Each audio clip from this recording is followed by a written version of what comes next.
ओम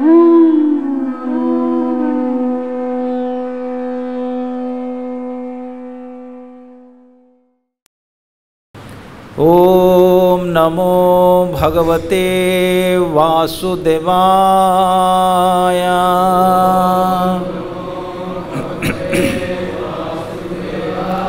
ओम नमो भगवते वासुदेवाय।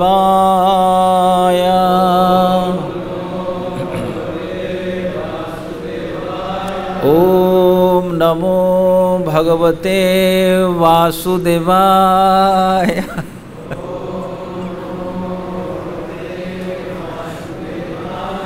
नारायणं नमस्कृत्य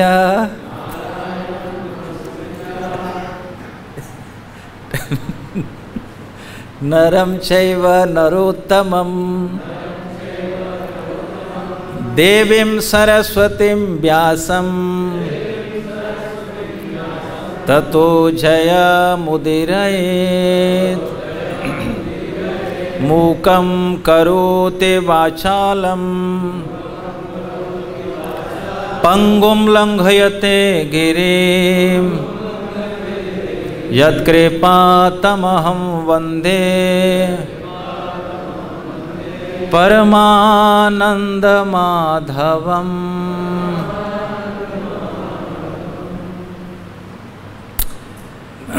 श्रीमद् भागवत सप्तम स्कंध के अंतर्गत अध्याय 5 के श्लोक क्रमांक 5 बहुत प्रसिद्ध श्लोक यह हैं। आइए सब मिलकर इसका पाठ करते हैं। श्री प्रहलाद उवाच तत्साधु मन्ये सुरवर्य देहिनां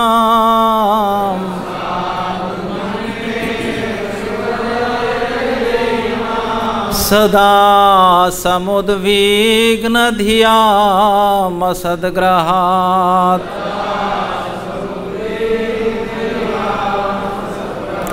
हित्वात्मपातं गृहमन्धकूपम्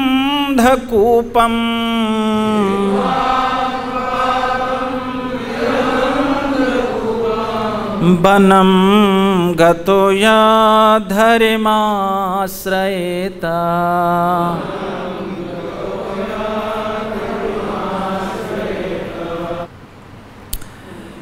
श्री प्रहलाद महाराज ने उत्तर दिया, हे असुर श्रेष्ठ, हे दैत्यराज, जहाँ तक मैंने अपने गुरु से सीखा है, ऐसा कोई व्यक्ति जिसने क्षणिक देह तथा क्षणिक गृहस्थ जीवन स्वीकार किया है वह निश्चय ही चिंताग्रस्त रहता है, क्योंकि वह ऐसे अंधे कुएं में गिर जाता है जहाँ जल नहीं रहता, केवल कष्ट ही कष्ट मिलते हैं। मनुष्य को चाहिए कि इस स्थिति को त्याग कर वन में चला जाए। स्पष्ट अर्थ यही है कि मनुष्य को चाहिए कि वह वृंदावन जाए जहाँ केवल कृष्ण भावनामृत व्याप्त है, और इसी तरह वह पूर्ण पुरुषोत्तम भगवान के शरण ग्रहण करे। भक्ति वेदांत स्वामी श्रील प्रभुपाद महाराज जी की जय। ओम अज्ञानतिमिरान्धस्य ज्ञानाञ्जनशलाकया चक्षुरुन्मीलितं येन तस्मै श्री गुरवे नमः। हरे कृष्णा।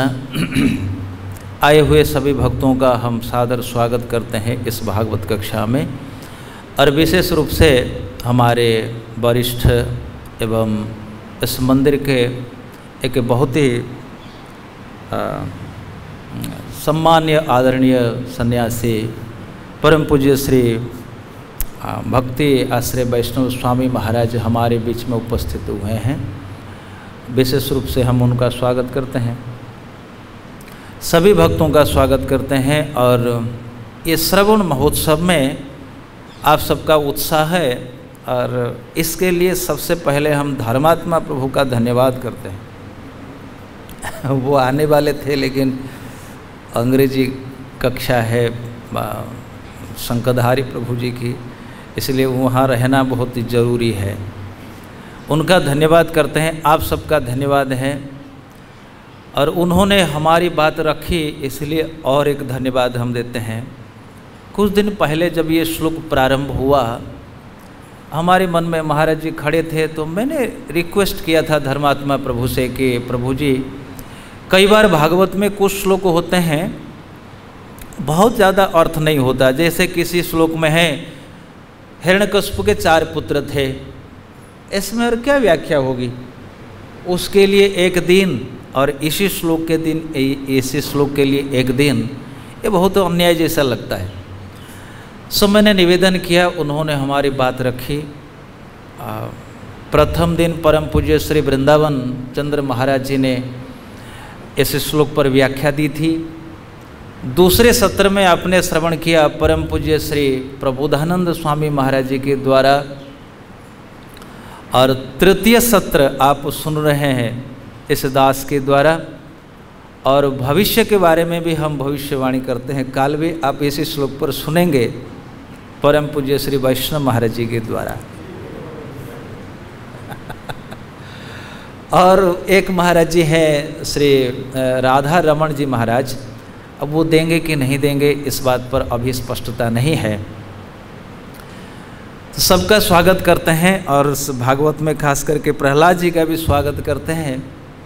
अखिल रस सिंधु दीनबंधु दया सिंधु भक्तवत्सल भक्तवांछा कल्पतरु रास रासेश्वर राजराजेश्वर गोपी प्राणधन नंदनंदन भगवान श्री कृष्ण चंद्र की महती कृपा करुणा से जीवन का सर्वोच्च लाभ भगवत सेवा भगवत प्रेम प्राप्ति अर्थम श्रीमद् भागवत के आश्रय में श्री वृंदावन धाम में यमुना के इस पावन पुलिन पर भक्तराज श्री प्रहलाद जी के भक्ति रस का आस्वादन हेतु हम सब यहाँ उपस्थित हुए हैं। ये हम सबका परम सौभाग्य है। आइए इस श्लोक का रसास्वादन हम करते हैं आचार्यों के भाव के अनुसार। चैतन्य महाप्रभु ने भाव दिया श्रीमद् भागवत अर्थानाम आस्वाद रसिकै सह। आप जैसे रसिक संत भक्तों के सम्मुख बैठकर इस श्लोक पर यत्किंचित चर्चा करने का सौभाग्य हमें प्राप्त हो रहा है, ये बहुत भाग्य की बात है। तो नैना मैं बीच बीच में लिखूंगा, थोड़ा पीछे करिए।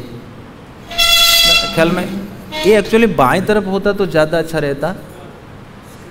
स्क्रीन ठीक, स्क्रीन का तो हो गया काम मेरे ख्याल में। ठीक है, ओके। सो मित्रों, इस श्लोक का अर्थ प्रहलाद महाराज अच्छी तरह से समझते हैं। आप हमको दिख नहीं रहे, ये आप थोड़ा इधर को बैठिए ना, वो आपको देखने की जरूरत है नहीं। हाँ, और थोड़ा इधर को, यस, हाँ।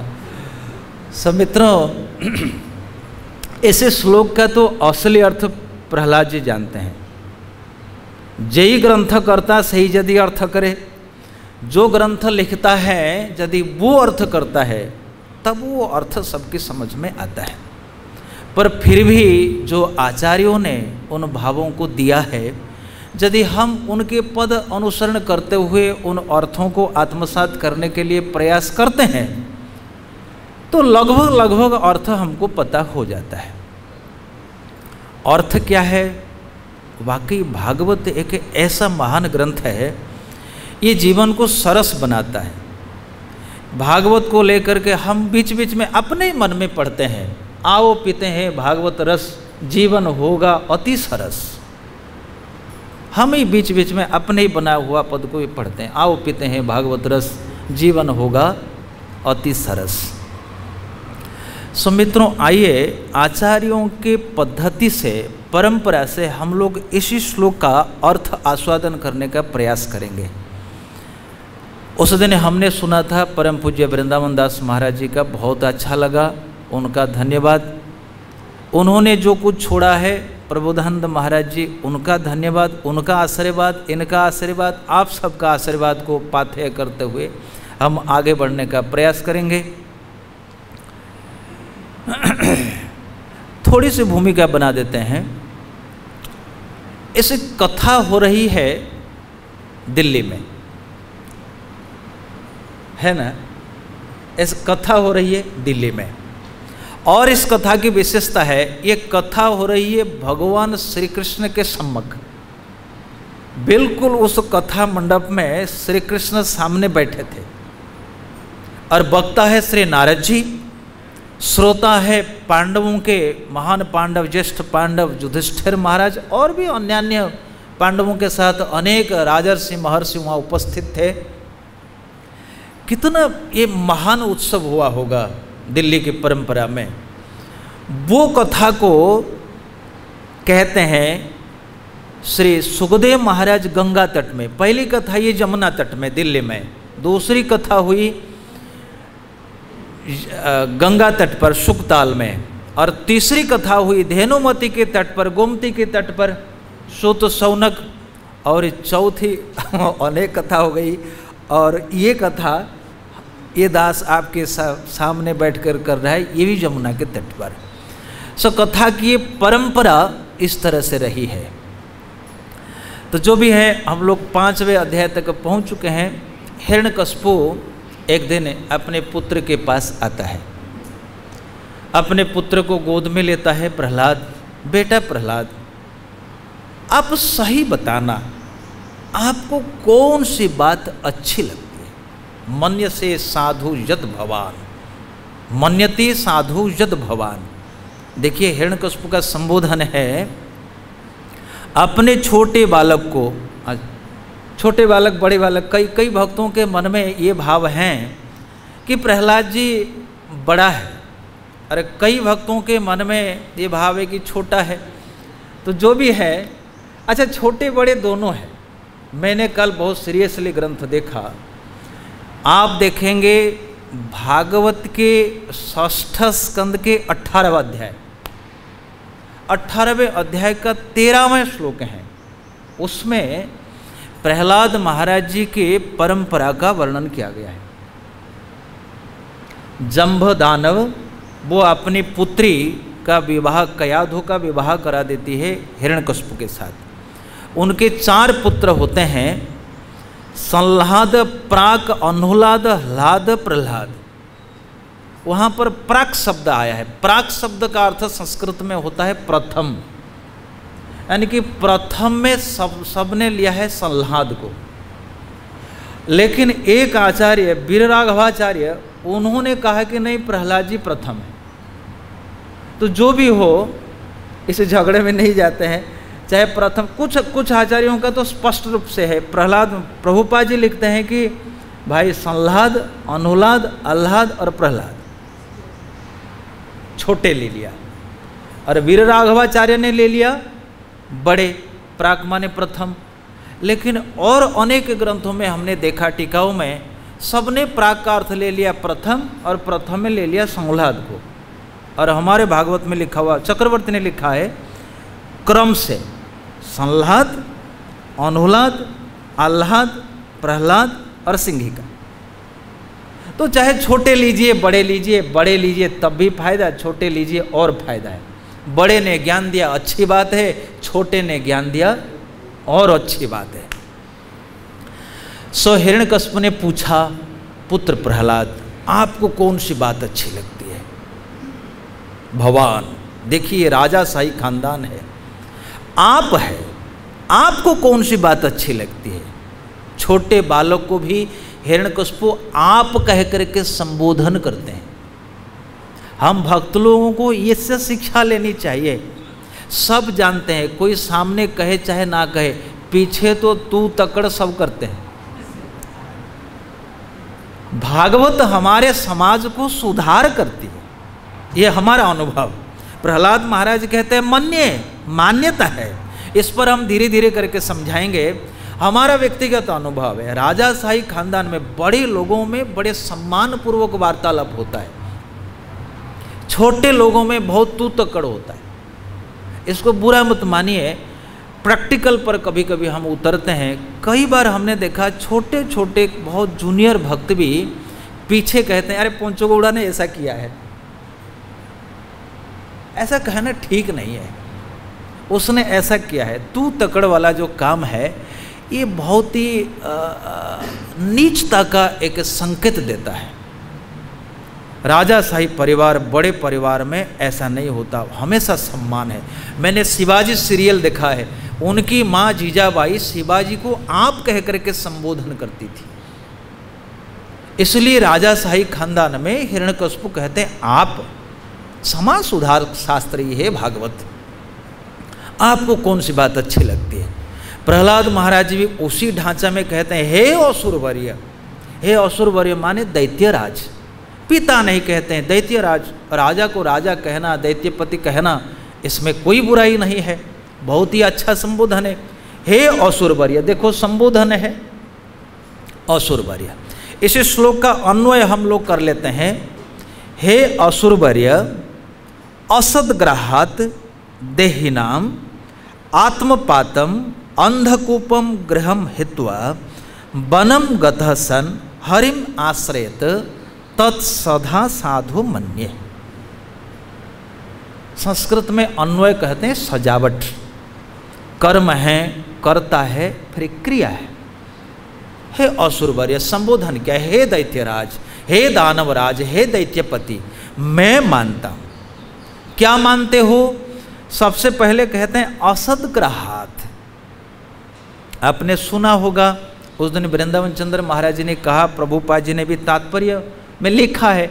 मैंने तात्पर्य को इसलिए नहीं पढ़ा क्योंकि आप लोगों ने 2 बार 2 दिन हो गए सुना है, और परम पूज्य वैष्णव महाराज ने भी कहा इसको पढ़ने की कोई आवश्यकता नहीं है, सीधे श्लोक पर चलिए। तो इसलिए हमने तात्पर्य का पाठ नहीं किया, पर फिर भी हम प्रभुपाद जी की बात को कहेंगे। असद्ग्रहात्, इस असद्ग्रहात् शब्द का क्या अर्थ है? क्या अर्थ है? आपने क्या अर्थ याद किया? असद्ग्रह शब्द का अर्थ है, याद है किसको? अहम मम इति अभिमान अभिनिवेश। अहम मम लिखो, लिखा हुआ है, लिखो, इसमें लिखो, हाँ आप लिखते रहना।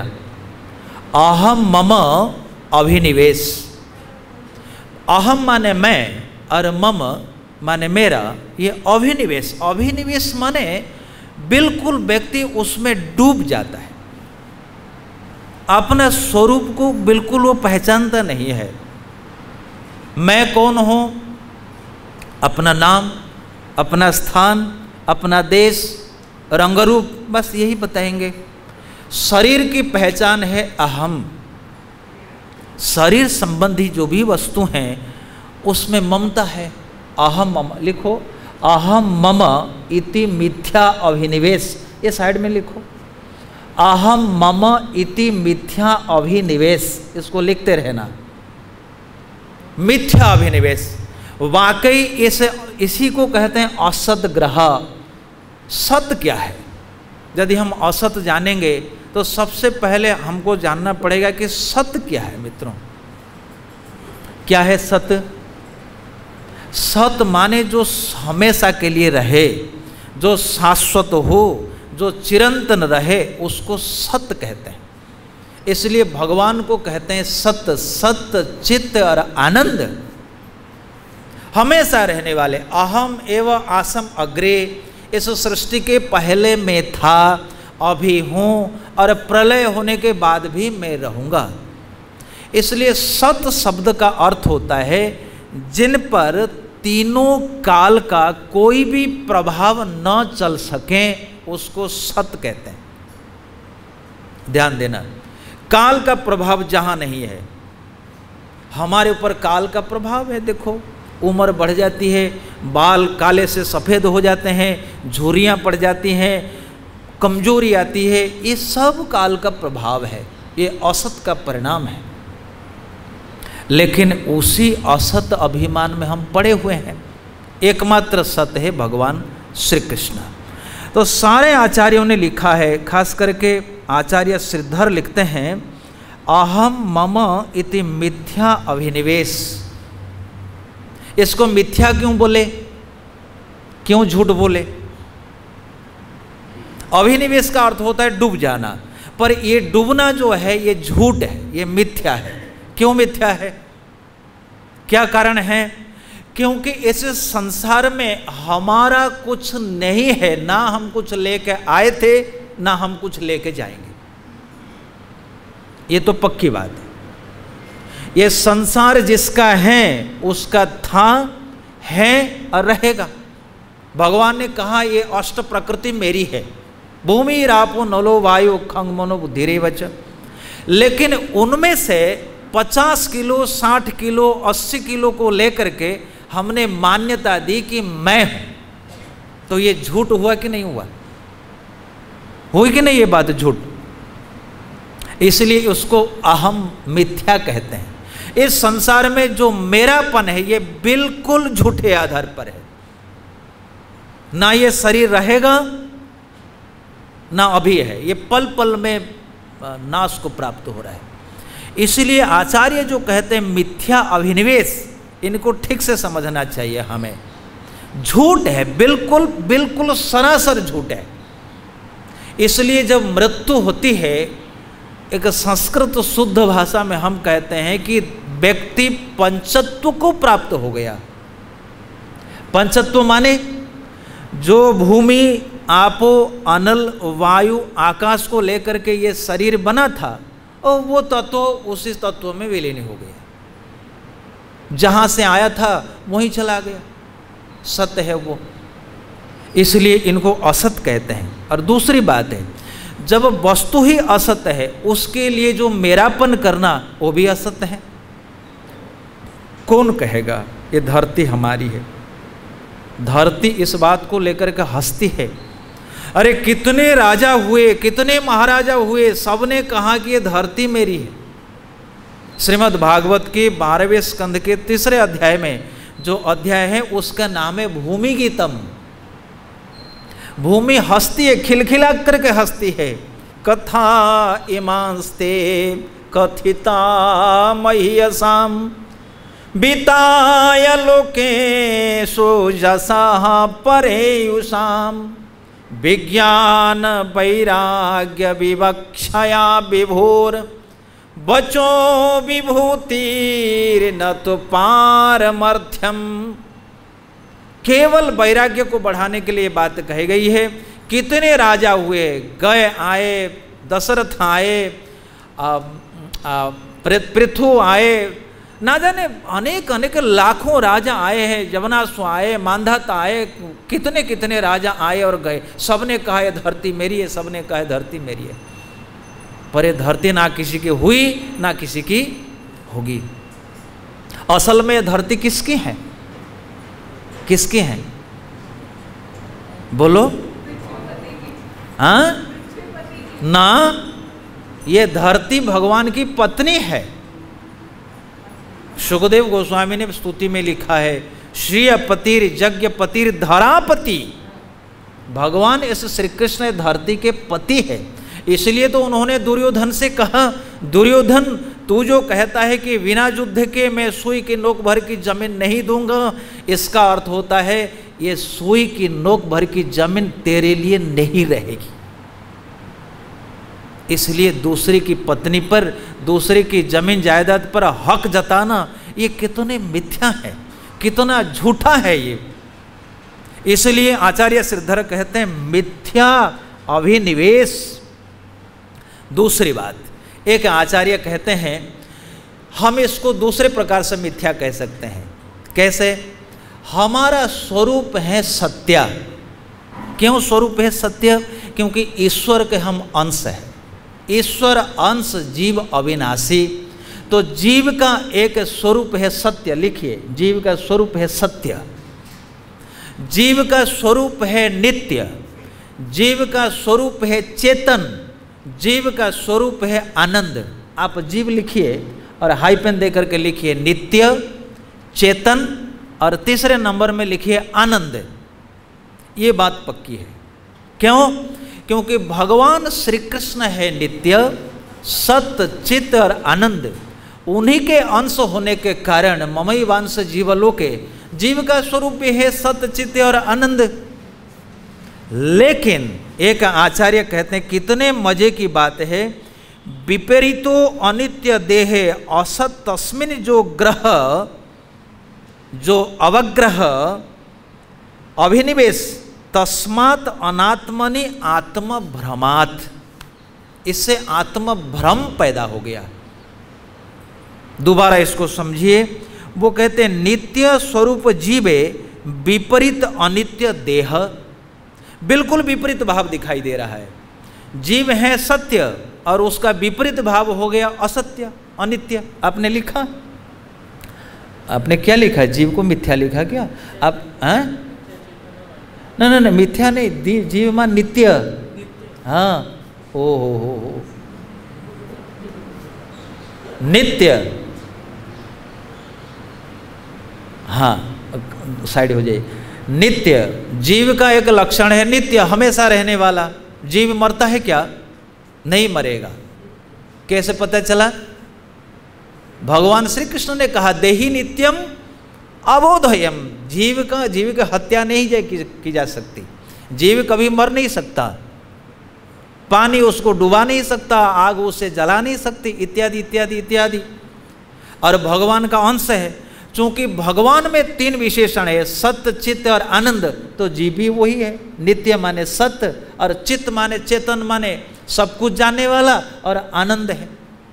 लेकिन विपरीत फंसा हुआ है।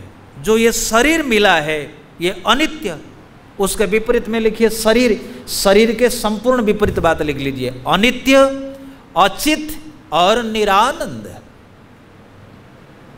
ये जो शरीर हमको मिला है, पल पल में देखो असत, असत के कारण ये हर पल में नष्ट को प्राप्त हो रहा है। असत लिखा, असत अनित्य। दूसरा लिखो अचेतन, तीसरा लिखिए सर्वदा दुखी, अचेतन,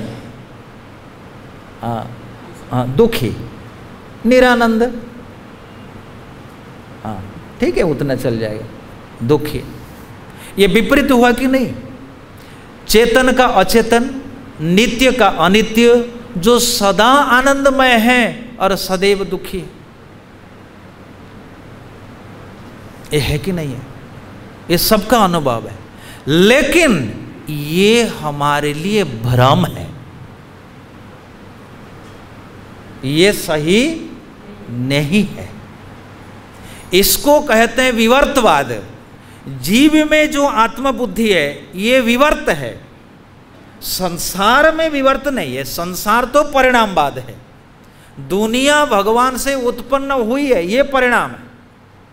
लेकिन जीव में, शरीर में आत्मबुद्धि है, ये विवर्त है। यानी नित्य जीव अपने को अनित्य मानता है, चेतन जीव अपने को बिल्कुल, वो हमेशा लोग कहते हैं कि प्रभु जी हमारी स्मृति शक्ति बिल्कुल खराब है, जबकि आप साक्षात मूर्तिमान स्मृति हो, आप साक्षात आनंद मूर्ति हो, आनंदमयी हो, आप आनंदमय अभ्यासात आप चेतन हो।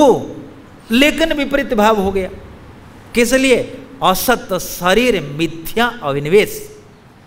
सो मित्रों, शरीर में हम भले ही हैं, लेकिन जो हम शरीर को अपना मानते हैं अथवा अपने को शरीर मानते हैं, ये झूठा अभिनिवेश है। इसको कहते हैं अनात्मनि आत्म भ्रम। यही अनात्मनि आत्म भ्रम को कहा गया मिथ्या अभिनिवेश। झूठ मूठ का अपने का, जैसे झूठ मूठ का कोई अपने को प्रधानमंत्री कहे, झूठ मूठ का अपने को कोई और कुछ सोच ले, ये झूठ मूठ है। इसी को कहा गया श्लोक में असत ग्रह। ग्रह माने पकड़ना है। ये भ्रम ऐसा है, ये बिल्कुल है झूठ, लेकिन ऐसा जादू है, इसलिए तो उसको माया कहते हैं। उसने हमको पकड़ रखा है। चाहे ये जो प्रवचन करता है, चाहे आप जो सुन रहे हो, ये दोनों को मिला करके दोनों बात सचमुच है। सपने में भी हमने आज तक ये महसूस नहीं किया कि हम आत्मा हैं, क्योंकि सच्चाई सपने में दिखाई देती है। जितने उड़ीसा के हो, कभी आपने अंग्रेजी में सपना देखा? बताओ, ईमानदारी से बोलो। गुजराती कभी हिंदी में सपना देखा? आप माताएं, कभी आपने ऐसा सपना देखा कि आप पुरुष हो गए हो? ना ना, आपने सपने में भी देखा कि आप स्त्री हो। आपने कभी सपने में देखा आप स्त्री हो गई हो? नहीं, क्योंकि सब वो अब सबकॉन्शियस धरातल पर वो सच्चाई उभरती है। इसलिए जिस दिन हम सपना देखेंगे कि हम आत्मा है, उस दिन हमारी चेतना भ्रम से मुक्त हो जाएगी। इसलिए सभी आचार्यों ने कहा ये जो पकड़ है, ये जो माया है, इसी को कहते हैं असद अवग्रह, इसी में जीव फंसा हुआ है। प्रहलाद महाराज कहते हैं, पिताजी तत्साधु मन्ये सुरवर्य देहिनाम सदा समुद्विग्ना ध्येयम असद ग्रहात। ये शरीर में जो मिथ्याभिमान है, इसी के चलते क्या हुआ, परिणाम हुआ। ये तीसरा अन्वय में देखो, असद वो समुद्विग्ना धिया। अब थोड़ा हट जाओ, समुद्विग्ना धिया। समुद्विग्ना धिया माने, धी माने बुद्धि, उद्विग्न माने अपने स्थान से हट जाना। और बुद्धि इतना अनवस्थित है, इतना विचलित है कि वो सदैव दुखी हो रही है, सदैव चिंता को प्राप्त हो रही है। इसलिए इसको उद्विग्न बुद्धि कहा गया। और उद्विग्न के पहले के सम उपसर्ग लगा दिए, सम उद्विग्न। किस लिए? असद ग्रहत। यदि ये शरीर में हम नहीं आए हुए होते, यदि हमारे इस शरीर के प्रति ममता ज्ञान नहीं होता, तो हमारी बुद्धि में ये उद्विग्नता न आती। ध्यान देना। सबसे पहले बुद्धि, ये असद ग्रह के प्रभाव से बुद्धि प्रभावित हो जाती है। सबसे पहले समुद्विग्न, उद्विग्न। जैसे उद्विग्न बुद्धि के भिन्न भिन्न लोगों ने भिन्न भिन्न अर्थ किया। आचार्य श्रीधर कहते हैं विषण्णा। विषण्णा बुद्धि माने दुखी है। एक कोरोना के संकट में देखो सारे लोग दुखी है। हाँ, जिसको दुख नहीं हो रहा है वो अलग बात है, वो पागलपन है। विषण्ण, भागवत में कई एक जगह में विषण्ण शब्द आया है ना, प्रिया प्रिय विषुतम विषण्ण। और विषण्ण शब्द का अर्थ होता है विषण्ण काम मार्गण ही। काम की पूर्ति करते करते करते करते ये बुद्धि परेशान हो जाती है,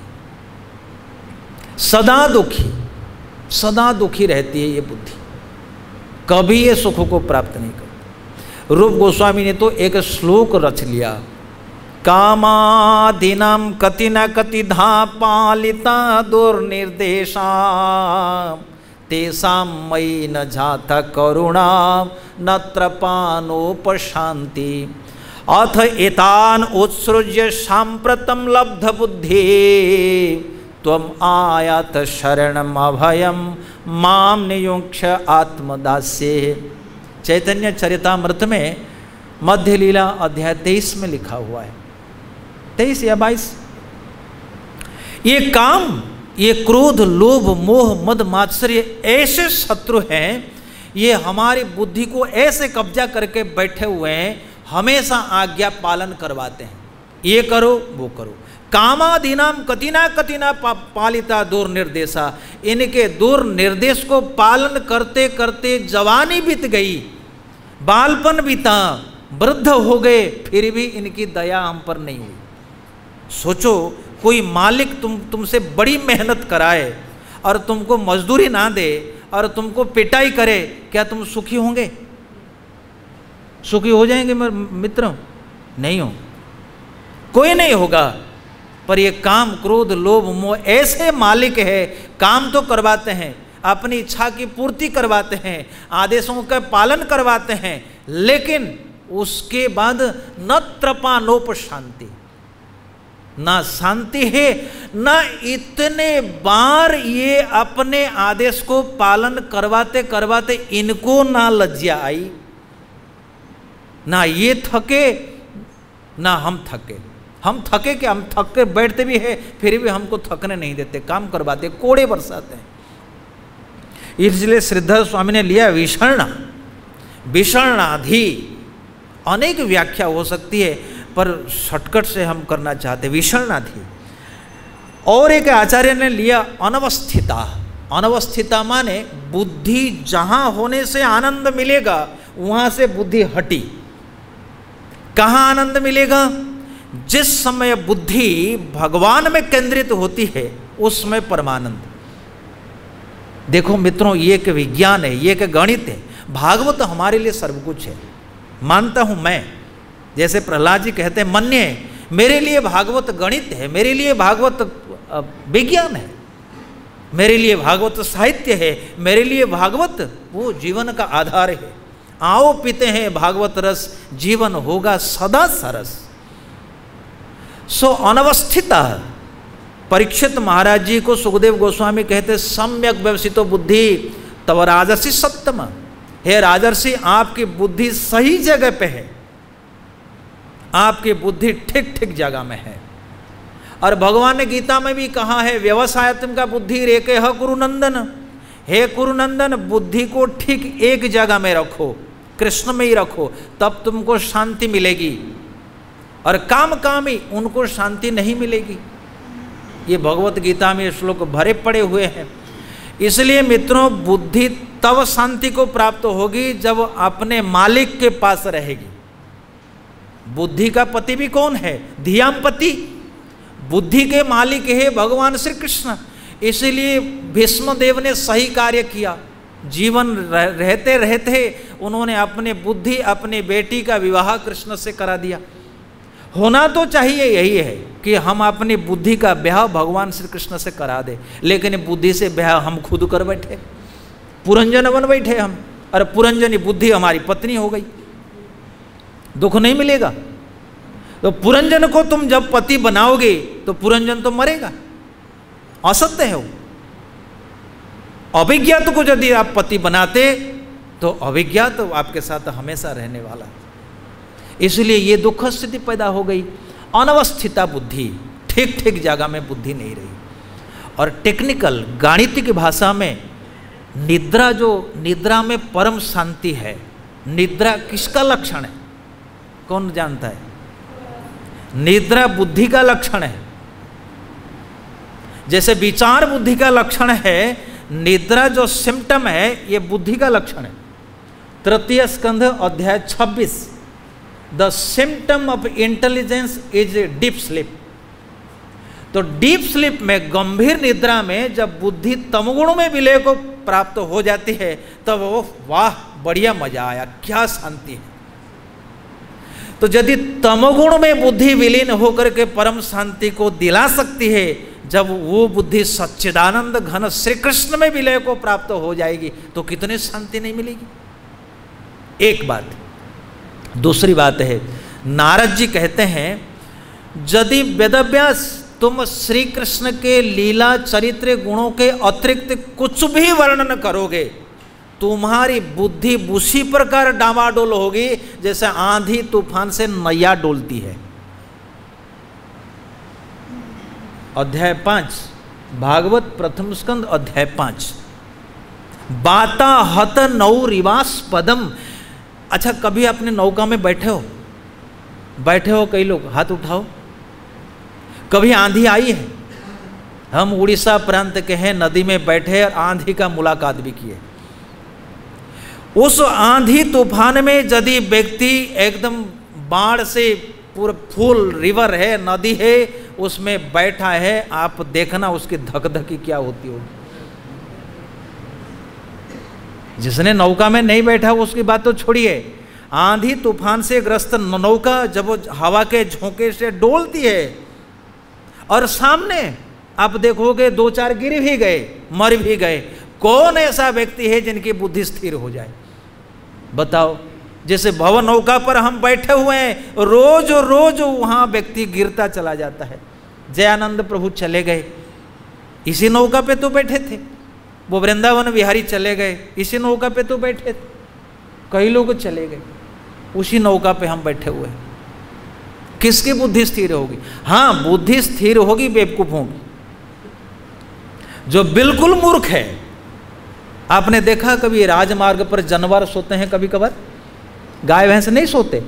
वो बड़े बड़े लोडेड ट्रक जाते हैं, 20 पहिया 50-30 पहिया वाले ट्रक, वो बेफिक्र होकर के जानवर सो करके जुगाली करते हैं। क्या आप उनको बुद्धिमान मानोगे? बेवकूफ है क्योंकि उनकी बुद्धि बड़ी कमज़ोर है, वो उनको समझ नहीं है कि ये लोडेड गाड़ी अब थोड़ा सा भी टच हो जाए तो हमारा काम तमाम हो जाए। उसी प्रकार ये संसार में आकर के जिनकी बुद्धि उद्विग्न नहीं हो रही है वो बेवकूफ नंबर 1। प्रहलाद कहते हैं सदा समुद्विग्न। सदा, ये सदा जो है, सदा माने दा माने समय, सदा माने सब समय, सदा कदा जदा तदा, सदा समुद्विग्न। ये सदा को आप दोनों जगह में ले सकते हो। सदा साधु मन्य, हमेशा के लिए जो व्यक्ति भगवान का आश्रय लेता है वो अच्छा है।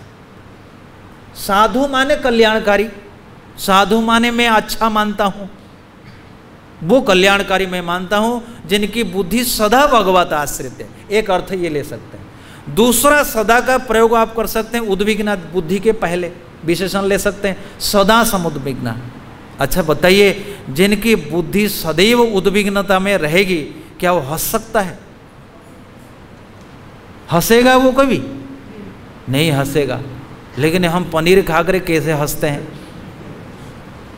सो प्रहलाद जी का ये जो श्लोक है, ये प्रहलाद जी बेवकूफ या हम बेवकूफ?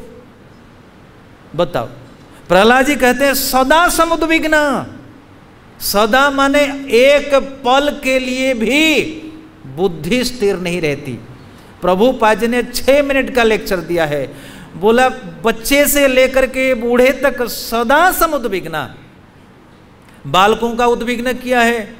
बाप ने कहा बेटा तुमको परीक्षा में 99% लाना है, हो गया उद्विग्न। बच्चे को नींद नहीं आई, बच्चे को नींद नहीं आई। पत्नी उद्विग्न है कि नहीं पति से? कैसे उद्विग्न? आम जूस ठीक से बनाना है, पराठा बिल्कुल बढ़िया बनना चाहिए। रसोई रूम में जाते ही उद्विग्न, पता नहीं ये रसोई ससुर को पसंद आएगा, पता नहीं ये पति को पसंद आएगा भी नहीं, क्या पता है। भक्त भी उद्विग्न, क्या पता है कि लॉकडाउन में प्रसाद मिलेगा या नहीं मिलेगा, क्या पता है कि इसका न हमको आश्रय देगा या नहीं देगा, क्या पता मंगल आरती नहीं उठेंगे दूसरे दिन इंचार्ज कहेगा जाओ यहाँ से। सदा समुद्विग्न धिया असद्ग्राहक, क्योंकि बुद्धि सदैव उद्विग्न रहती है, अनवस्थित है। इसकी व्याख्या आप मन ही मन सोच लीजिए, अनंत व्याख्या हो सकती है। उद्विग्न माने ठीक जगह में बुद्धि नहीं है। एक तो अर्थ हुआ श्रीधर स्वामी के अनुसार सदा दुखी विषर्ण, दूसरा अर्थ है अनवस्थित, और तीसरा अर्थ करते हैं, ये अर्थ लेते हैं वीर राघवाचार्य, ये लेते हैं सदा भीताधि, नितराम भयभीत है। ये संसार में आने के बाद जो व्यक्ति भयभीत नहीं हो रहा है वो पागल है। प्रहलाद जी कहते हैं सदा भयभीत है। क्यों भयभीत हैं? एक पल में मृत्यु आ सकती है, सदा। इस श्लोक के अर्थ समझने के लिए चलिए भागवत के 10वें स्कंद पे चलते हैं। माता देवकी स्तुति करती है बच्चे को देखकर, अपने बेटा श्री कृष्ण को। मर्त्यो मृत्यु व्यालभित पलायन, मर्त्यो मृत्यु व्यालभिता पलायन, सर्वान् लोकान् निर्भयं नाध्यगच्छन्, जदृच्छयाद्य त्वत्पादाब्जं प्राप्य जदृच्छयाद्य स्वस्थ शेते मृत्युरस्मात् अपैति। देव की स्तुति करती है। ये मर्त्य लोक में मृत्यु भय से बचने के लिए व्यक्ति कहाँ कहाँ नहीं जाता। इस लोक से लोकांतर तक आप यात्रा करिए, पर आपको उद्विग्न होना ही पड़ेगा। कहीं आपको भय से मुक्ति नहीं मिलेगी। सदा समुद्विग्न निर्भयम नाद्य गच्छत, जदृच्छया, यदि किसी के पूर्व भाग्य से संत समागम से यदि हे प्रभु आपके चरणाश्रित वो हो जाता है, मृत्यु रस्मात अपैति, वो व्यक्ति भय से रहित हो जाता है, निर्भय पद को अभय पद को प्राप्त हो जाता है। ये माँ देवकी कहती है। यदि कोई व्यक्ति अभय पद को प्राप्त करना चाहता है वो है भगवान श्री कृष्ण की शरणागति है मित्रों। इसलिए नितरम भीताधि ही भयभीत होना चाहिए। प्रभुपाद जी ने कहा हम सब भक्तों को माया से, संसार से डरना चाहिए, यही अच्छा लक्षण है। प्रहलाद कहते हैं, जो बात प्रहलाद कहते हैं वही बात देवकी कहती है, वही बात प्रभुपाद जी कहते हैं, लेकिन वो बात हमारी समझ में नहीं आ रही है। हम तो मस्ती रहते हैं, कोई भय नहीं है, खाते हैं पीते हैं सोते हैं जाते हैं, कहाँ उद्विग्नता बुद्धि में। लेकिन जिनकी बुद्धि में उद्विग्न, ये श्लोक नींद को हाईजैक कराने वाला श्लोक है। और चौथा अर्थ देते हैं श्री वीर राघवाचार्य, पर वशीकृता बुद्धि। एक विषण, दो अनवस्थिता, तीसरी बुद्धि है अर्थ है नितराम भीता, और चौथा भाव देते हैं पर वशीकृता बुद्धि। क्या पर वशीकृता माने? पर माने शत्रु, शत्रुओं ने हमारी बुद्धि को हाईजैक कर लिया है। शत्रुओं ने हमारी बुद्धि को हाईजैक किया है। आपने सुना है कभी, एक बार हमारे भारत भूमि से एक प्लेन को हाईजैक करके लोग ले गए थे कांधार, अफगानिस्तान। उन लोगों में से जो लोग जीवित है उनसे पूछो, जो 3 दिन तक कांधार में रहे, उनकी मानसिक दशा कैसी थी। ना खाए ना सोए, क्योंकि मौत हर पल उनकी प्रतीक्षा कर रही थी, हाईजैक करके ले गए। तो मित्रों, हमारी बुद्धि को हमारे शत्रुओं ने हाईजैक किया है। कौन शत्रु? ये 6 शत्रु, मन समेत 5 इंद्रियों ने हाईजैक किया है। काम, क्रोध, लोभ, मोह, मद, मात्सर्य, ये इन शत्रुओं ने हमारी बुद्धि को हाईजैक किया है। इसे टाइटल, इसे श्लोक का टाइटल दे देना कि बुद्धि का हाईजैक। यस, परवशीकृत बुद्धि, हमारी बुद्धि को शत्रुओं ने हाईजैक किया है। जरा विचार करो, जिसके बुद्धि को शत्रुओं ने हाईजैक किया, तुमको हाईजैक किया, क्या तुम्हारी स्थिति सही रहेगी? ना, पल पल में दुख का अनुभव हुआ। मेरे मित्रों, ये सब नहीं हो रहा है, इसके पीछे कारण क्या है? हम कहेंगे माया के कारण। भयभीत होना चाहिए, अनवस्थित होना चाहिए, सुखी नहीं होना चाहिए, दुखी होना चाहिए। शत्रु के कब्जे में है, हमारी बुद्धि हाईजैक्ट है, पर फिर भी हम लेकिन प्रहलाद महाराज बहुत दूर से देखते हैं। क्यों देखते हैं इन सब बातों को? क्यों? क्योंकि प्रहलाद महाराज जी सामान्य व्यक्ति नहीं थे। प्रहलाद महाराज को पीछे श्लोक में कहा गया नय कोविदा। नय कोविदा माने, कोविद माने विद्वान। नय शब्द का अर्थ होता है नयति उत्कर्षम इति नयः, जो तर्क, जो युक्ति हमारे जीवन में उत्कर्ष ला दे उसको कहते हैं नय, माने भक्ति योग। प्रहलाद महाराज भक्ति योग मार्ग के आचार्य थे, आचार्य हैं। एक इंटरेस्टिंग बात है, प्रहलाद महाराज जो महाजन हैं, महाजनों के क्रम में प्रहलाद महाराज सप्तम महाजन है। स्वयंभू, नारद, शंभु, कुमार, कपिलो, मनु 6 चले गए, सप्तम क्रम में आए प्रहलाद। और सप्तम स्कंध में सप्तम महाजन प्रहलाद जी का यह अनुभव है। कितना बड़ा अनुभव है! इसलिए प्रहलाद जी कहते हैं तो साधु मन्य, बड़े बड़े अथॉरिटी, बड़े बड़े महाजन अपना अनुभव दे सकते हैं। हाँ, मन्य कहने में कोई बुरा नहीं, मैं मानता हूँ। यदि तुम्हारा अनुभव किसी आचार्य के अनुभव के साथ बराबर है, अनुकूल है, तो तुम भी कह सकते हो। जैसे हम कहते हैं, हमारी मान्यता है कि भागवत वाकई संसार को प्रकाश दिला सकती है, दे सकती है। ये हमारा व्यक्तिगत अनुभव है, और ये अनुभव आचार्यों के साथ बिल्कुल अनुकूल है। हमारा अनुभव है वाकई बचपन से अब तक जीवन बड़ा ही दुखद है, अनुभव है। प्रहलाद महाराज इसी क्रम में कई बार मन्ये कहते हैं। मन्ये तत्साधु मन्ये, आगे कहेंगे स्तुति में मन्ये धनाभिजन रूप तपश्रुतुज, आगे कहेंगे विप्रा द्विषड गुणजुतात अरविंद लाभात, इसमें भी मन्ये, कई बार मन्ये मन्ये शब्द आया है। क्यों? क्योंकि प्रहलाद महाराज जी की जो बुद्धि थी वो शत्रुओं के द्वारा हाईजैक नहीं थी। प्रहलाद महाराज जी की बुद्धि को किसने लिया था? कृष्ण ग्रह गृहीतात्मा, नवेद जगत ईदृशम, वो संसार को ऐसा नहीं देखते थे जैसा हम दिख रहे हैं। उनकी बुद्धि हाईजैक्ट नहीं थी, शत्रुओं ने कब्जे में नहीं लिया था। इसलिए विजय ध्वज ने यह अर्थ बढ़िया क्या है, पर वशीकृत बुद्धि। मेरे मित्रों विचार करके देखो, जो बुद्धि दुखी है, जो बुद्धि अनवस्थिता है, जो बुद्धि सदैव भयभीत है, जो बुद्धि हमेशा परवशकृत है, क्या उस वो जीवन में कभी उसको आनंद मिलेगा? नहीं मिलेगा। एक पक्ष हो गया। आगे कहते हैं देही नाम, ये सब के लिए, देही नाम माने ये कुत्सित देहधारी, ये शरीर जो बना हुआ बिल्कुल बेकार है, अति अधम शरीरा। वीर राघवाचार्य कहते हैं कुत्सित देही नाम। ये हम जो सेंट इतर लेकर के आते हैं ना, ये कहाँ पे सजाते हैं? मल के थैला को सजाते हैं। हम कभी कभी देखते हैं सामान्य वेश पोशाक तो अच्छा लगता है, जब कोई देखते हैं कोई महिला खूब लिपस्टिक लगाइए, वो इधर उधर बहुत ज़्यादा हाई डेकोरम पे आए हैं, खूब हंसी आती है देख कर, कितनी बेवकूफ़ी है।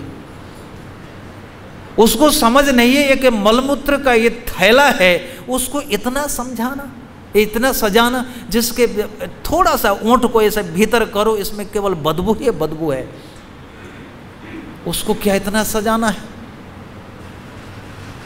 क्या सजाना? इसलिए प्रहलाद महाराज कहते हैं अनवस्थित भयभीत परवशीकृत बुद्धि है। लेकिन उनकी बुद्धि को भगवान ने रखा था। कृष्ण ग्रह गृहितात्मा, ये दूसरे ग्रहों को द्वारा गृहित नहीं थे। इसलिए प्रहलाद कहते हैं तत्साधु मन्ये सुरवर्य देहिनाम सदा समुद्विग्ना धियाम। देहिनाम कुत्सित देह, ये मल मूत्र का है, ये क्षिति जल पावक गगन समीरा पंच रचित अति अधम शरीरा। जितने पशु पक्षी हैं उनके शरीर की बनावट से हमारे शरीर की बनावट बिल्कुल बेकार है, नीच कोटि का है। ये बात अलग है कि इनको श्रेष्ठ माना गया क्योंकि इसी शरीर में भजन करके भगवान को पा सकते हैं मित्रों, नहीं तो बनावट की दृष्टि से अच्छा नहीं है। कुत्सित देही नाम, इतने पर भी प्रहलाद महाराज जी एक आशा के किरण देते हैं। क्या है? कहते हैं ये सारी समस्या कहाँ है? बोले आत्मपातम अंधकूपम गृहम। ये क्या है? घर। घर के लिए विशेषण देते हैं आत्मपातम अंधकूपम। देखो कुछ कुछ बातें सुनने में बहुत कठोर लग सकती है, इसको तोड़ मरोड़ करके कहना बिल्कुल अच्छा नहीं है। निश्चित रूप से गृहस्थ जीवन जंजालमय है, no doubt. Prabhupada ji 6 minute के श्लोक के उत्तर में जो प्रवचन दिया है इसमें ही लिखा है this description may be not too much palatable to hear. इसकी व्याख्या बहुत ही श्रवण मधुर नहीं होगा, कटु होगा, तिक्त होगा, लेकिन ये सत्य है, एकदम सत्य है। घर गृहस्थी का जीवन जो है बिल्कुल मोहक है। गृहम अंधकूपम, गृहम अंधकूपम किस लिए कहा गया?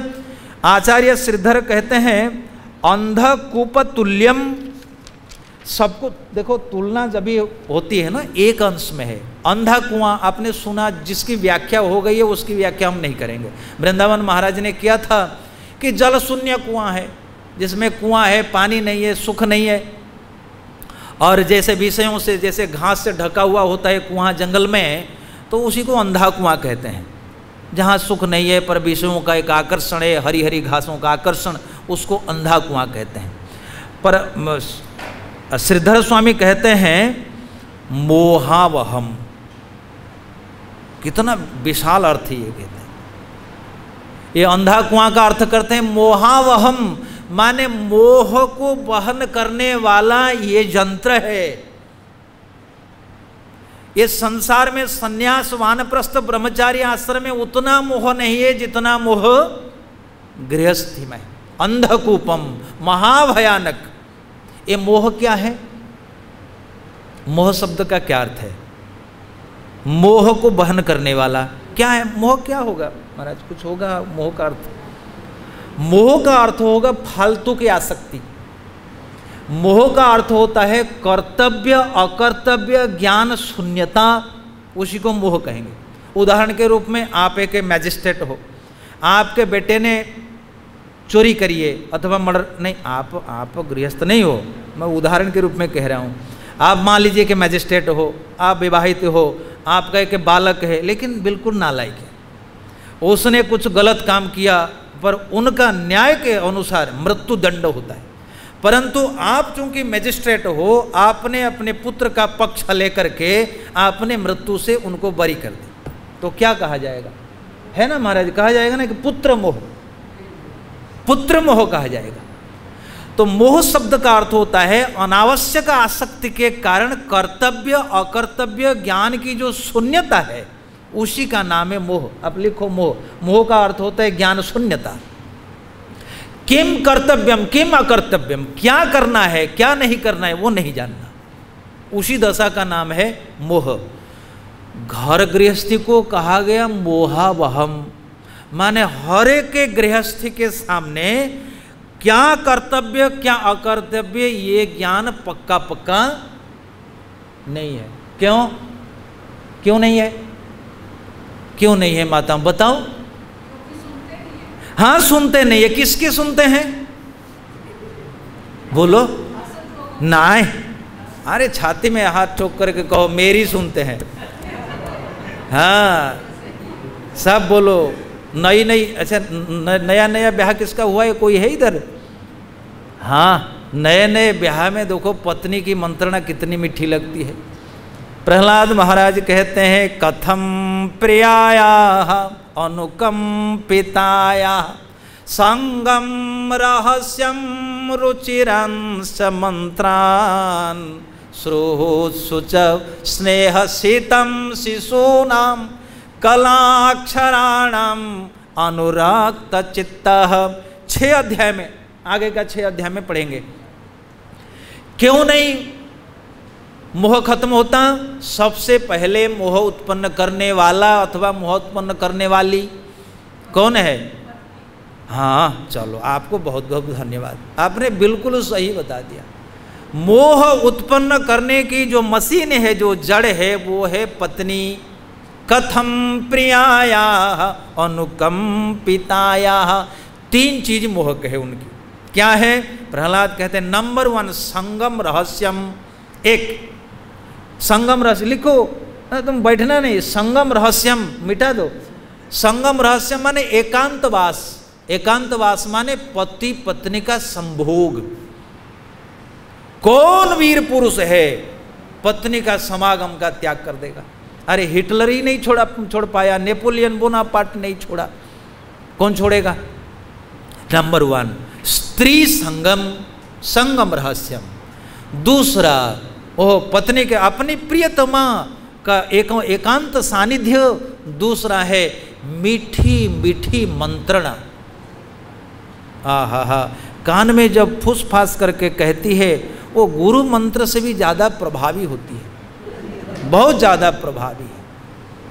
हाँ आप अकेले कमाते हो, ये 10 आपके पीछे खा रहे हैं, ये 2 को हमसे देखा नहीं जा रहा है, चलो चले जाते हैं दिल्ली। हैं संगम रहस्यम एकांतवास। बोलो मोह लिखो, ऊपर लिखो मोह, मोह के कारण एकांतवास। दूसरा है मीठी मंत्रणा और तीसरी है अनुकंपिताया। देखो मैं सब कुछ छोड़ छाड़ करके आपके घर आई हूँ, जब इतनी बात देवी जी कह देती है पति तो फिदा हो जाता है। बोल क्या चाहिए, पूरी जेब खाली। सो मित्रों ये 3 बात, इसकी व्याख्या तो हम बहुत लंबा नहीं कर रहे हैं। तीनों लिखा, एकांतवास, मीठी मीठी मंत्रणा और तीसरी बात मीठी मंत्रणा कान में, और तीसरी बात लिखो और क्या है? हाँ अनुकंपिता है, अनुकंपा। हा जब आप ऑफिस से आते हो अपने आंचल से मुंह पोंछ देती है, वो कौन पति है ऐसा छोड़ देगा भाई? अनुकंपा, पत्नी की अनुकंपा पति के प्रति और पति की अनुकंपा पत्नी के प्रति, कोई नहीं छोड़ेगा। नंबर 4 सुहृत्स, अपने भाई दादा काका इनकी जो प्रेम भरी बातें, और सबसे आकर्षक है कलाक्षराणाम शिशुनाम, जब शिशु तोतली तोतली बोली बोलते हैं। लिखा आपने? 3 लिख दिया? 3 लिखा? 4 में लिखो अपने अपने परिवार वालों का स्नेह, और 5 में लिखो बच्चों की मीठी मीठी तोतली बोली। 5 ये मोह के कारण है। जरा इतना नहीं, प्रहलाद जी महाराज आगे कहते हैं तुम्हारे चेतक घोड़ा, तुम्हारे कुत्ता, कुत्ता का नाम क्या रखा? कोई भी कुत्ता का नाम बता। मोती। हाँ, मेरी मोती कितनी प्यारी है, और मेरा घोड़ा कितना बढ़िया है, मेरा हाथी कितना बढ़िया है। अरे ये खट पलंग हमने दामों से मंगवाया है। हाँ, और ये साल जम्मू कश्मीर का है। क्या बात है, यहाँ की चीज़ें, यहाँ के महल कितना बढ़िया संगमरमर से हमने बनवाया है। जब आपके मकान, जब आपके दुकान, जब आपके परिच्छद, आपके पत्नी बच्चों की याद आएगी। औपस्थ जी हम बहुमन्य मान नत्यजत कस्त विरज्यत दुरंत मोह। प्रभु प्रहलाद महाराज कहते हैं इस मोह का त्याग कौन कर सकता है? अर्थात कोई नहीं कर सकता, कोई नहीं कर सकता मित्रों। इसको कहते हैं दुरंत मोह। इस मोह का कोई अंत नहीं होने वाला है। इसलिए प्रहलाद जी अपने बच्चों से, मित्रों से कहते हैं, बालकों से, बालकों विवाह से पहले सावधान हो जाओ, एक बार फंसोगे निकलना मुश्किल है। इसलिए कहते हैं, आचार्य श्रीधर कहते हैं मोहावहम, और विजय ध्वज कहते हैं अंधम। अंधम शब्द का अर्थ होता है अविद्या। अंधम शब्द का अर्थ होता है अविद्या, और कूपम शब्द का अर्थ होता है निधानम स्थानम, माने अविद्या का स्थान है घर गृहस्थी। सही बात है। तमसो माँ ज्योतिर्गमय, मृत्योर्मा अमृतगमय, असतो माँ सदगमय। लेकिन परिवार का ये जो कोष है, अपना परिवार, अपनी पत्नी, अपने पुत्र, अपने घोड़ा, अपने हाथी, अपने जायदाद, अपने पलंग, अपने घर में गरम गरम पराठे, अपने घर में जो ठंडे ठंडे आम की जूस, ये सारी जब बातें याद आएगी, जैसे रेशम का कीड़ा अपने ही कोष के भीतर रह जाता है, ऐसे मोह के कोष के भीतर वो व्यक्ति मृत्यु को प्राप्त हो जाता है। इसलिए कहा गया कौन त्याग कर सकता है? अंधतमम, अंधतमम। असूर्या नाम तेलो का अंधेन तमसावृता तामस्ते प्रत्याभिगच्छन्ति ये के आत्महनुजना। इसको कहते हैं आत्मपातम। आत्मा का पतन नहीं होता, लेकिन आत्मा जब अपनी स्थिति से गिर जाती है उसको बोलते हैं आत्मपातम। गृह के लिए दो विशेषण है, अंधकूपम और आत्मपातम। पातम शब्द का क्या अर्थ है? पातम शब्द का अर्थ होता है पतनात् पातम, पतति इति पातम। जो तुमको गिरा दे, जो तुमको नष्ट कर दे, उनको पातम कहते हैं। इसलिए आत्मपातम, आत्मा को गिराने वाला यदि कोई है वो है घर गृहस्थ। क्यों? क्योंकि मोह, मोहावहम, सारे मोह की जो जड़ है। अच्छा देखो, एक सन्यासी, सन्यासी मैं तो देखा, आप तो एक बैग लेके चलते हैं, आप एक बैग लेके चलते हैं। किसी गृहस्थी के बोलो आने के लिए, वो 50 बैग तैयार करेगा, 50 बैग के बिना वो आगे चलेगा नहीं। इसलिए मोहावहम, इसको त्याग करके व्यक्ति कहाँ जाता है? हरिम वनम गतो यद हरिमाश्रयत। वनम गतः, देखो वनम गतः माने वन में चले जाओ। कई लोगों ने कई भाव दिया। प्रभुपाद जी ने लिखा वृंदावन आ जाओ, और वृंदावन महाराज ने लिखा वन। वन शब्द माने एकांतवास, और दो अर्थ करते हैं। वन शब्द का अर्थ वीर राघवा करते हैं अरण्यम। अरण्य शब्द का अर्थ होता है जहाँ झगड़ा ना हो। जहाँ दो मिलते हैं वहाँ झगड़ा है। इसका मतलब जहाँ झगड़ा ना हो, झूठ खसोट ना हो, बहुत कुछ दिक्कत ना हो, लड़ाई तकरार ना हो, उसी एकांत जगह में आप लिखो वनम। वनम शब्द का अर्थ होता है अरण्यम, जहाँ झगड़ा ना हो। और वनम शब्द का अर्थ होता है एकांत उपलक्षणम। एकांत है। एकांत शब्द का अर्थ होता है एकस्मिन अंतः, जहाँ लक्ष्य बिल्कुल एक है।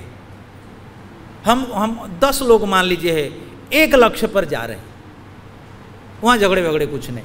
लेकिन आपने मृदंग बजाया, हमने हारमोनियम बजाया, एक साथ नहीं रह सकते, नहीं रह सकते, अलग है। वनम अरण्यम, वनम वनम वनम। तो वनम शब्द का अर्थ होता है एकांत उपलक्षणम, अकेले हो जाओ, सीधा सा अर्थ है अकेले हो जाओ। दूसरा अर्थ है उन्हीं लोगों के साथ मिलो जिनका लक्ष्य तुम्हारे लक्ष्य के साथ एक है, एकस्मिन् अन्तः, एक अर्थ। दूसरा है अरण्यम, लड़ाई झगड़ा नहीं होना, लिखो लड़ाई झगड़ा से रहित। तीसरा अर्थ है, ये लक्षण बहुत अच्छा है, हमको बहुत अच्छा लगता है, विजयध्वज करते हैं, सज्जन संगम लक्षणम। वनम जाने से कुछ नहीं होगा, सज्जन संग लिखो, तीसरा अर्थ लिखो, सत्संग लक्षणम, सत जन संग, सत जन जन संगमम, साधु संग लिखो, सज्जन संगम लक्षणम। यानी कि तुम्हारा वनवास तब तक ठीक नहीं होगा यदि आपने किसी साधु का आश्रय नहीं लिया, है ना। नहीं तो इसी श्लोक को हम ऐसे पढ़ लेंगे, तत्साधु मन्ये सुरवर्य देहिनाम सदा समुद्विग्न धियाम असद्ग्रहात् हित्वात्मपातं गृहमन्धकूपं वनं गतो यत नारीमाश्रयेत। हरि की जगह में नारी कर देंगे, नहीं। प्रभुपाद जी कहते हैं इसी श्लोक में, हमने बिल्कुल याद रखा, कहते हैं ना आश्रय नहीं लेना चाहिए नारी का। उन्होंने घर गृहस्थी का नाम लिया है अंगनाश्रयम। क्या लिखा प्रभुपाद जी? अंगना, स्त्री का दूसरा नाम है अंगना, ललना। गृहपति को लगता है कि ये सभी हमारे आश्रय में, ना, गृहपति उनके आश्रय में रहता है।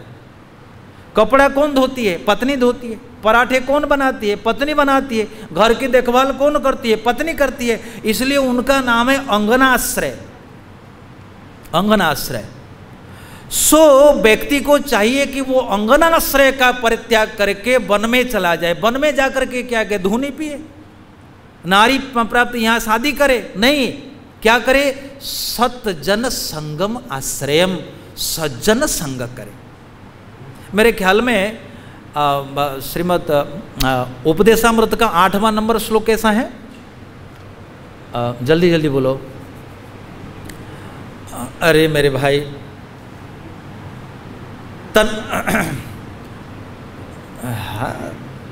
अरे जिस श्लोक में कहा गया है कि जिह्वा के द्वारा कीर्तन करो और मनसा, मन के द्वारा उनको मन केंद्रित करो। हाँ, तन्नाम रूप चरितादि सुकीर्तनानु स्मृत्या क्रमेण रसना मनसी नियोज्य तिष्ठन ब्रजे तदनुरागी जनानुगामी कालम नयत अखिलम इति उपदेश सारम।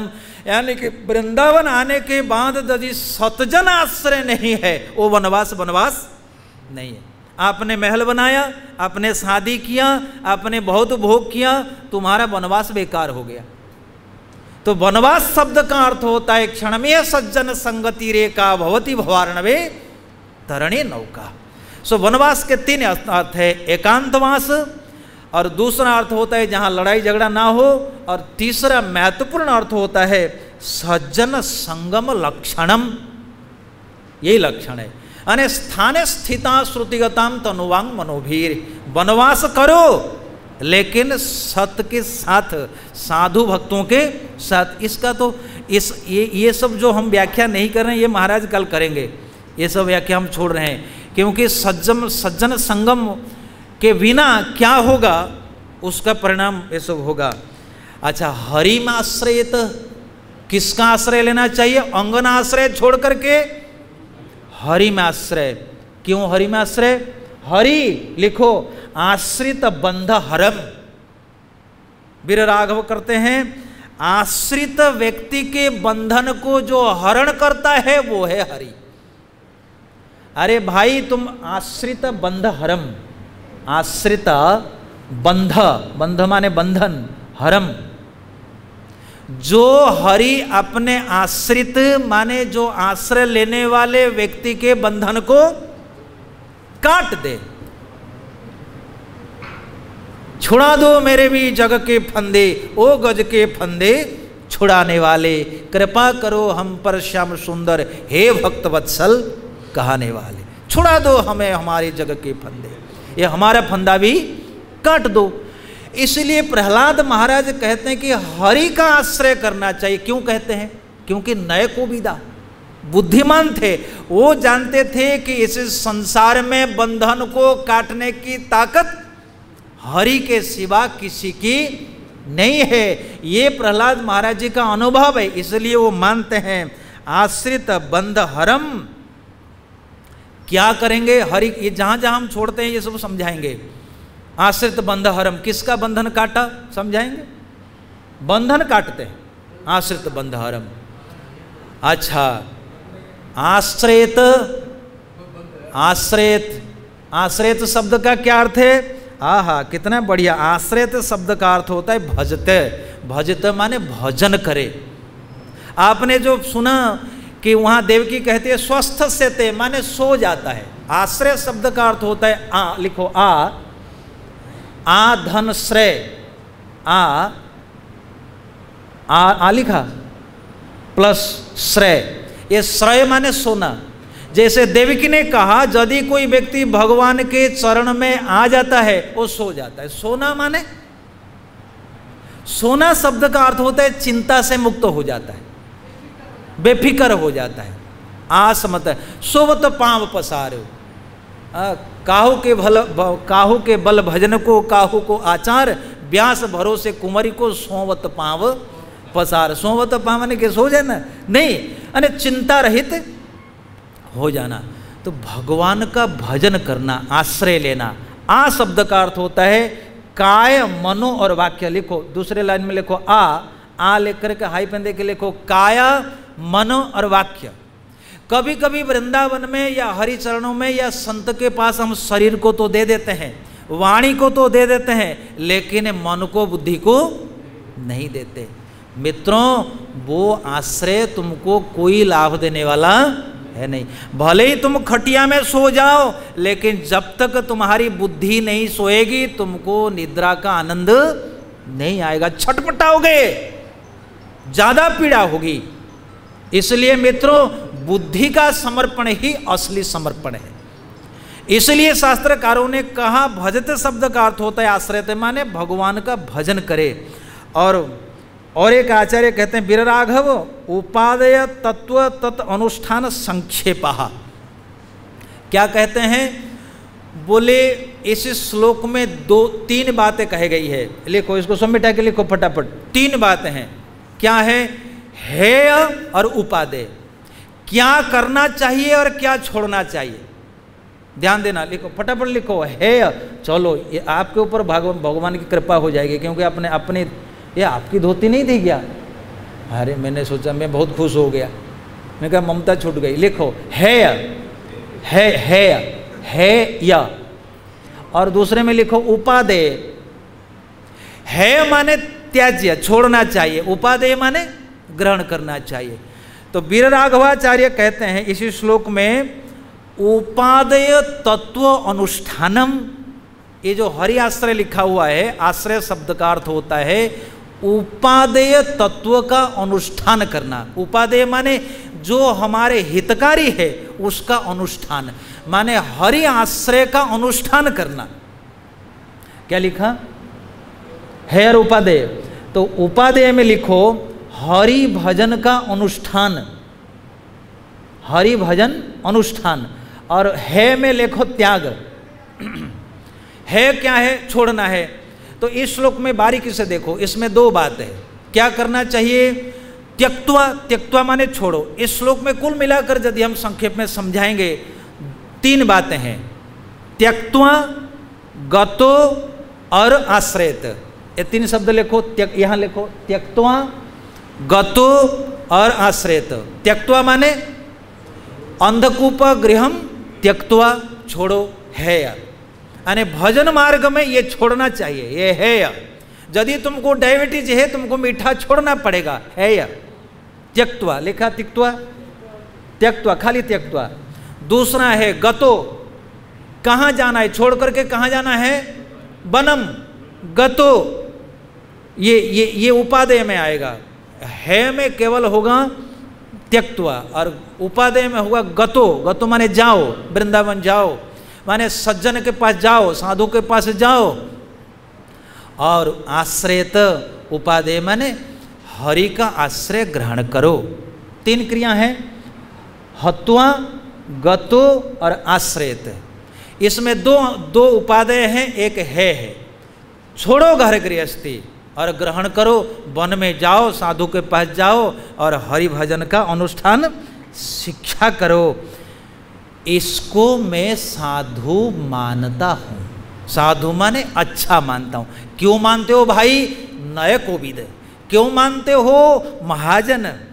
क्यों मानते हो? बड़े लोगों की बड़ी बात है। ब्राह्मण परिवार में जन्म है। कश्यप देखो बहुत ज़्यादा नहीं है, सिर्फ ब्रह्मा जी के पुत्र हुए मरीचि, मरीचि के पुत्र हुए कश्यप, कश्यप के पुत्र हुए हिरण्यकश्यप, हिरण्यकश्यप के पुत्र हुए प्रहलाद। पक्के ब्राह्मण, खाँटी ब्राह्मण थे। राजा के पुत्र थे राजा चक्रवर्ती। बड़े लोगों का भाव बड़ा होता है, शाही खानदान का बाप भी बड़ा होता है, इसलिए बड़े लोगों की सोच भी बड़ी होती है। इसलिए हम भी हमेशा कहते हैं भले ही कुछ हो लेकिन सोच बड़ी करो। संत तुलसीदास ने लिखा है, आछी रुचि अच्छी है, ओछी रुचि अच्छी नहीं होती है। बेकार की सोच बेकार होती है। जैसा सोचोगे वैसा ही बन जाओगे। हम अच्छे भक्त बनेंगे, अच्छा भक्त ही बनोगे। हम बेकार बनेंगे, बेकार ही बन जाएंगे। इसलिए प्रारब्ध को रचने वाला हम है, आगे का भाग्य हम बनाएंगे। ठीक है, प्रारब्ध हमारा काम करेगा, पर संचित काम करेगा, पर क्रियमाण इसका अधिकार हमारा है। इसलिए बड़ी सोच हमेशा रखनी चाहिए। प्रहलाद महाराज नय कोविद और सप्तम महाजन, अतः वो कहते हैं मैं मानता हूँ साधु।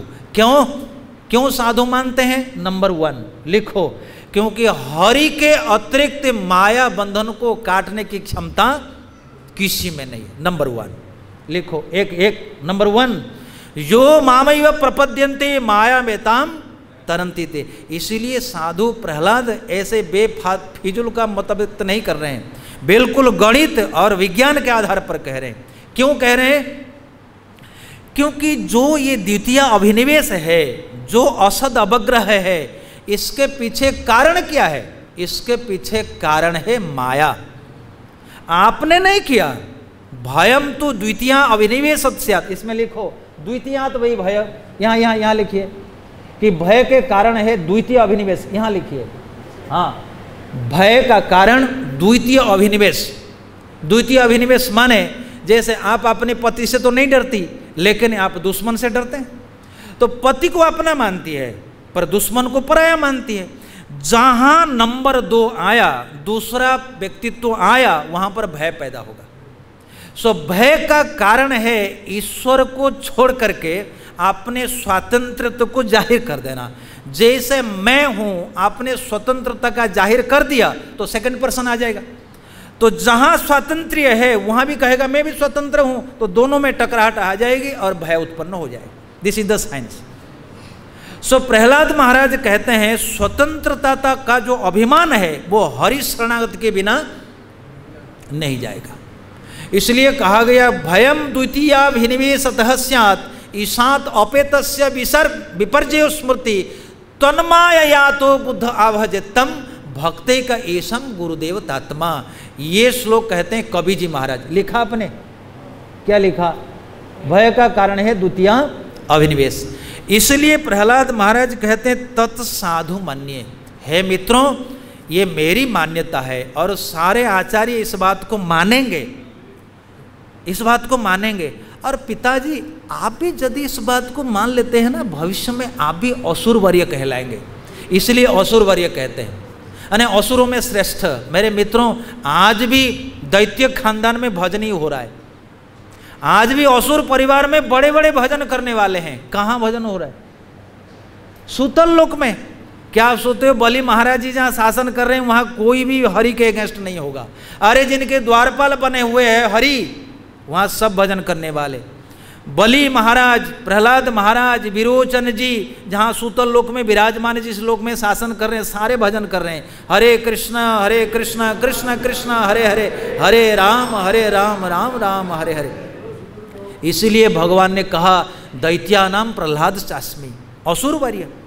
तो प्रहलाद जी ये कटाक्ष मन ही मन कहते हैं पिताजी आप भी अगर इस बात को मान लेंगे ना हरिचरणाश्रित, तो आप भी असुरवर कहलाएंगे। आगे चल के इतिहास के स्वर्णाक्षर में आपका नाम लिखा रहेगा, हिरण्यकश्यप की जय। लेकिन इस समय भोगवादी के रूप में आप रहते हो। इस प्रकार से प्रहलाद महाराज जी ने एकदम पक्का पक्का न्याय के अनुसार ये सब समझाया है।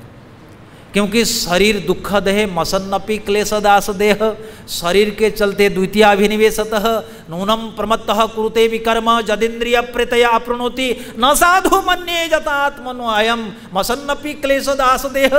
यह साधुओं का कहना है, ऋषभ देव भगवान ने भी कहा है। इसलिए इन सारी बातों को विचार करके देखा जाए, सबकी जड़ है माया, और माया ने पकड़ रखा है अहंकार को, और अहंकार ने पकड़ रखा है बुद्धि को। सो बुद्धि है मित्रों असली ड्राइवर। मुझे बताओ, जिस किसने गाड़ी में चला है और उस ड्राइवर यदि शराब पी करके चला है, किसकी बुद्धि ठीक रहेगी? चंचल हो जाएगी। इसलिए मित्रों, हमारी गाड़ी का ड्राइवर कौन है? हमारी बुद्धि है। धीषणाम च सुतम, तो सबसे मुख्य गड़बड़ी यहीं पर है। प्रहलाद महाराज जी बिल्कुल जड़ पकड़े हुए हैं। ये धी जो है सदा समुद्र विघ्ना धी, ये मतवाली धी है, इन्होंने शराब पी रखी है, ये शत्रु के कब्जे में है। ये तुम्हारा रथ को चला करके भगवान के पास नहीं लेके जाएगी, ये बुद्धि लेकर के शत्रु के महल में डाल देगी।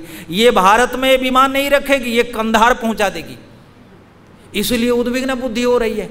तो क्या करना चाहिए? निष्कर्ष यही है उपादेय के विचार से हरिमाश्रय। क्यों? क्योंकि बुद्धि का ये प्रशिक्षण है। ये बुद्धि जब भगवान में जाएगी तो ड्राइविंग करने की क्षमता आएगी। ये रथ के चालक है बुद्धि, ये रथ को चलाने वाली है बुद्धि। ये बुद्धि हमको भगवान के चरण तक पहुंचा देगी।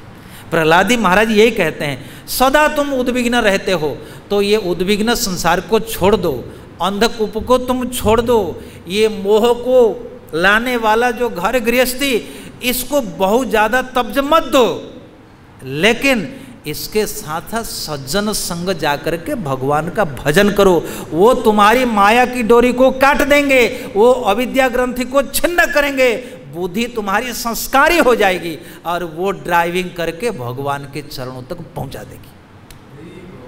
इस प्रकार से प्रहलाद महाराज कहते हैं। और आखिरकार चक्रवर्ती जी कहते हैं, मान लीजिए कोई वन में चला गया पर उनकी बुद्धि इन इंद्रियों के कब्जे में है, वन में जाकर के क्या करेगा? वन में जाकर के भी इंद्रियों के फेर में पड़ जाएगा। वन में जाकर के गृहस्थी बनेगा। ये गृहस्थ में गृहस्थ रह करके यदि भजन कर रहा है तो बहुत अच्छा कर रहा है। इस बात को ब्रह्मा जी कहते हैं, भयम प्रमत्तस्य वनेष्वपि स्यात्, भयम प्रमत्तस्य वनेष्वपि स्यात् यतस्त आस्ते सहसट सपत्नः जितेन्द्रियस्य आत्मरतिर्बुधस्य ग्रहाश्रम किम नु करोति अवध्यम।